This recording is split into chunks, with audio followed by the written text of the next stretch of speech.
Gold, trusted gold buyers. మీరు తాకట్టు పెట్టిన బంగారాన్ని విడిపించి ఈ రోజు ఉన్న మార్కెట్ ధరకు కొనబడను.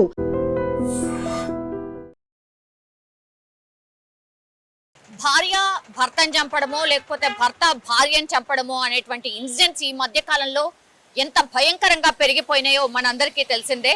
అండ్ నిన్ననే మనకు తెలుసు బోడుప్పల్లో ఏకంగా భర్త ఆల్రెడీ ఆమె పాపం గర్భవతిగా ఉంది. అట్లాంటిది అసలు ఏ మాత్రం కూడా ఆలోచించకుండా ఆ భర్త ఏం చేశాడు, భార్యని ఎంత దారుణంగా హత్య చేసిన తర్వాత పూర్తిగా బాడీని ముక్కలు ముక్కలుగా కట్ చేయడమే కాకుండా మూసీ నదిలో పూర్తిగా ముక్కలు చేసినటువంటి ఆ బాడీని మూసీ నదిలో పడేస్తూ అది ఎక్కడ పైకి తేలుతుందో, మూసీ నదిలో పైకి తేలుతుందేమో అని దానికి ఒక బండరాయిని కట్టి ఆ సంచిని మూసీ నదిలో పడేసిందంటే ఎంత భయంకరంగా వీళ్ళ ఆలోచన విధానం మారిపోయిందో మనకు అర్థమవుతోంది. ఇది మరవనన్నా మరవలే, ఆ కేసు ఇంకా సాల్వ్ అన్నా కాలే, ఆ బాడీ ఇంకా దొరకనన్నా దొరకలే. అప్పుడే మహబూబ్ నగర్లో ఇంకో భర్త ఇట్లనే భార్యని చంపేశాడు. అది ఎట్లా అని అంటే యాక్చువల్లీ వీళ్ళిద్దరికీ పడట్లేదట. సో భార్యాభర్తల మధ్య గొడవ ఉంది. భార్య పేరు వచ్చేసి శ్రావణి అండ్ ఈయన పేరు వచ్చేసి శ్రీశైలం. వీళ్ళు మహబూబ్ నగర్కి సంబంధించిన వాళ్ళు. వీళ్ళిద్దరికీ కూడా పిల్లలు కూడా ఉన్నారు. గత కొంతకాలంగా వీళ్ళిద్దరికీ పడట్లేదు. అందుకని భార్య శ్రావణి వాళ్ళ అమ్మ నాన్న వాళ్ళ ఇంటి దగ్గరనే ఉంటోంది. ఈ క్రమంలోనే మరి ఏమనుకున్నాడో ఏంటో తెలీదు, ఏం కోపం వచ్చిందో ఏం ఆలోచించుకున్నాడో కూడా తెలీదు. ఏకంగా భార్య దగ్గరికి వెళ్ళి, అంటే వాళ్ళ అమ్మా నాన్న దగ్గరికి వెళ్ళి, లేదు లేదు మేము కలిసే ఉంటాం, మేము బాగానే ఉంటాం, మేము సోమశిల వెళ్తామని అక్కడ ఈ శ్రావణి వాళ్ళ అమ్మ నాన్నకి చెప్పి తర్వాత భార్యని సోమశిల తీసుకువెళ్తాను అనేటువంటి మాట చెప్పి ఆమెని బైక్ మీద ఎక్కించుకొని సోమశిల వైపు వెళ్తూ ఉండగా అటవీ ప్రాంతం కనిపించింది. దీంతో ఆయన వెంట ఆల్రెడీ ఒక కత్తి తెచ్చుకున్నాడు. కత్తితోని ఆమెని పొడవడమే కాకుండా మళ్ళీ ఎక్కడ దొరికిపోతానో, మళ్ళీ ఆ పొడిచిన తర్వాత దాని ఆనవాళ్ళు కూడా దొరికితే మళ్ళీ నేనెక్కడ దొరికిపోతాను అనుకున్నాడు. దీంతో ఆయన వెంట తెచ్చుకున్నటువంటి ఈ పెట్రోల్ ఏదైతే ఉంటుందో ఆ పెట్రోల్ని కూడా ఆమె మీద పోసి తర్వాత పూర్తిగా నిప్పంటించి ఆమె ఆనవాళ్ళు లేకుండా చేసినటువంటి సిచ్యువేషన్. ఈ కేసు ఇప్పుడు కలకలం అయితే క్రియేట్ అవుతోంది. నిన్న బోడుప్పల్ కేసుకి సంబంధించే ఇంకా కూడా మాట్లాడుతున్నా, మా కేసుని ఇంకా కూడా ఛేదించలేదు. అప్పుడే మళ్ళా మహబూబ్ నగర్లో ఇంకో భర్త భార్యను చంపినటువంటి సిచ్యువేషన్. అది ఇద్దరు పిల్లలు ఉన్నారు, చాలా చిన్న పిల్లలు. అండ్ వీళ్ళిద్దరి మధ్య మనస్పర్ధలు కూడా ఉన్నాయి. సరే విడాకులు తీసుకోనో లేకపోతే ఇంకోటో చేయొచ్చు, ఎన్నో మార్గాలు ఉన్నాయి. అట్లాంటిది ఈ చంపాలనే ఆలోచన ఎందుకు వస్తుంది మనుషులకి అనేది అర్థం కానటువంటి సిచ్యువేషన్.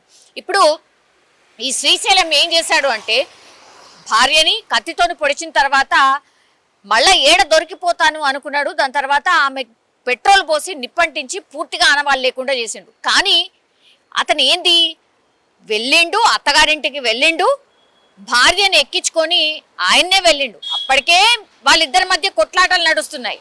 వాళ్ళ ఇంటి దగ్గర నుంచి భార్యను ఎక్కించుకొని పోయిన తర్వాత భర్త మీద అనుమానం రాకుండా ఇంకెవరి మీద వస్తుంది? పూర్తిగా ఇప్పుడు భర్త మీదనే అనుమానం రావడం, ఆ కేసు అంతా కూడా నా చుట్టే తిరుగుతుంది అని తెలుసుకోవడం, ఇక లాభం లేదు అనుకున్నాడు. మహబూబ్ నగర్ 2 టౌన్ పోలీస్ స్టేషన్లోనే లొంగిపోయినటువంటి సిచ్యువేషన్. తీరా ప్రాథమికంగా ఆయనను అడిగినప్పుడు చెప్తున్నటువంటి మాట ఏంటంటే నా భార్య మీద నాకు అనుమానం ఉంది, ఎవరెవరితోనో మాట్లాడుతుంది, నాకు తెలిసి ఎవరితోనో తిరుగుతుంది కూడా అన్నటువంటి మాట చెప్పాడట. దీంతో ఇక లాభం లేదు అనుకున్నారు కాబట్టి పోలీసులు ఫస్ట్ బుకాయించే ప్రయత్నం చేసిండు. నాకెందుకు, నేను నా భార్యతో కలిసి ఉందాం అనుకుంటున్నాను, అందుకనే మేము సోమశిలకు కూడా బయలుదేరి వెళ్ళినాము, అసలు మార్గ మధ్యంలో ఏం జరిగిందో నాకు తెలీదు అన్నటువంటి మాట ఏదేదో సమాధానాలు చెప్తున్నటువంటి టైంలో తమదైన శైలిలో మహబూబ్ నగర్ పోలీసులు ట్రీట్మెంట్ ఇవ్వడం. దీంతో శ్రీశైలం అసలైన నిజాన్ని ఒప్పుకొని నా భార్య మీద నాకు అనుమానం ఉంది, అందుకే మా ఇద్దరి మధ్య మనస్పర్ధలు వచ్చాయి, అందుకే ఆ కోపంతోనే నా భార్యని చంపాలనుకున్నాను, చంపేశాను అన్నటువంటి మాట చెప్పాడు. అంటే ఫస్ట్ అయితే వీళ్ళ అమ్మా నాన్న మిస్సింగ్ కేసు నమోదు చేసారు. ఎవరు? ఈ పిల్ల వాళ్ళ అమ్మా నాన్న మిస్సింగ్ కేసు నమోదు చేసిండ్రు. ఇట్లా వాళ్ళ భర్తనే తీసుకెళ్ళిండు, కానీ ఆ రోజు నుంచి కూడా తిరిగి రాలేదు. వాళ్ళ భర్తకు ఫోన్ చేస్తే ఏమీ చెప్పట్లేదు, నాకు తెలీదు అన్నటువంటి మాట చెప్తున్నాడు అన్నప్పుడు అప్పుడు పోలీసులు తమదైన శైలిలో విచారణ చేసినప్పుడు శ్రీశైలం మీదనే అనుమానం ఉంది, ఖచ్చితంగా శ్రీశైలమే చేసుంటాడు అని వాళ్ళ అమ్మా నాన్న ఫిర్యాదు చేయడంతో దీంతో ఆ పోలీసులు తమదైన శైలిలో విచారణ చేసినప్పుడు ఎట్లా ఎక్కడ చంపాడు, ఆమె బాడీ ఎక్కడుంది అని పోలీసులు తీసుకువెళ్ళి భర్త పూర్తిగా ఆమె మృతదేహాన్ని చూపించినటువంటి సిచ్యువేషన్. సో ఇట్లాంటి కేసెస్ కోకొల్లలుగా నమోదవుతున్నాయి ఈ మధ్య కాలంలో. 2025 సంవత్సరంలో అయితే ఎన్నో కేసెస్, అసలు ఈ కేసు అయిపోయిందో లేదో, అసలు సాల్వ్ అయిందో లేదో, ఇంకో కేసు ఇట్లాంటిదే వస్తున్నటువంటి సిచ్యువేషన్. కొంత ఆందోళనకరంగా మారినటువంటి పరిస్థితి అయితే కనిపిస్తోంది. కానీ పిల్లలున్నారా లేకపోతే ఇంకోట ఏమి కూడా ఆలోచించట్లేదు. అటు భర్తలు ఆలోచించట్లేదు, ఇటు భార్యలు కూడా ఆలోచించట్లేదు అని వరుసగా వస్తున్నటువంటి ఇన్సిడెంట్స్ అనుకోండి, ఈ కేసెసే ప్రూవ్ చేస్తున్నటువంటి పరిస్థితి అయితే కనిపిస్తోంది. ఇప్పుడు శ్రీశైలం అయితే అదుపులోకి తీసుకున్నారు. అండ్ వాళ్ళ అమ్మ నాన్న ఒకటే కోరుతున్నారు, వాళ్ళ పిల్లల ఆలనా పాలన ఎట్లా, అసలు న్యాయం జరగాల్సిందే, గింత దారుణంగా మా బిడ్డను ఎందుకు చంపాలి, ఇద్దరి మధ్య గొడవలు ఉన్నాయి కాబట్టి మేము తీసుకొచ్చుకొని మా దగ్గరనే ఉంచుకున్నాం, అట్లాంటిది ఇంత కసితోని లాస్ట్కి వస్తే మా బిడ్డను చంపేశాడు.